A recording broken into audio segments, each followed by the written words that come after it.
Singing by G.S. Kumar. Music director Kanchan Raj. ऊपर वाला कबो नहीं माफ करी रे, ऊपर वाला कबो नहीं माफ करी रे। धोखा जाना दी है ना तो माफ करी रे। ऊपर वाला कबो नहीं माफ करी रे, ऊपर वाला कबो नहीं माफ करी रे। धोखा जाना दी है ना तो माफ करी रे। धोखा जाना दी है ना तो माफ करी रे। डीजे कंचन राज, नीम चौक चौसीमा वैशाली। प्यारे कोइले पहाड़े तो प्यारे के निभाई है, अपना दीवाना के कबो ना भूलई है।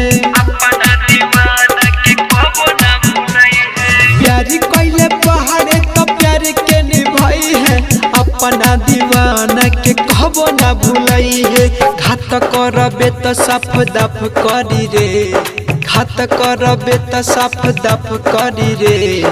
धोखा जाना दी है ना तो माफ करी रे। ऊपर वाला कबो नहीं माफ करी रे, ऊपर वाला कबो नहीं माफ करी रे। धोखा जाना दी है ना तो माफ करी रे। धोखा जाना दी है ना तो माफ करी रे।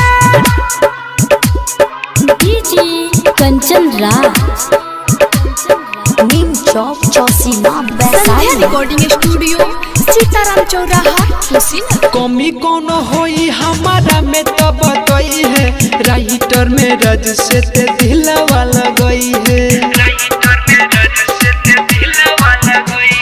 कमी कौन होई हमारा में तो बताई है, राइटर में रज से ते दिलवा लगई है। जिया सा कुमार प्यारे हाफ करी रे, जिया सा दिलीप प्यारे हाफ करी रे।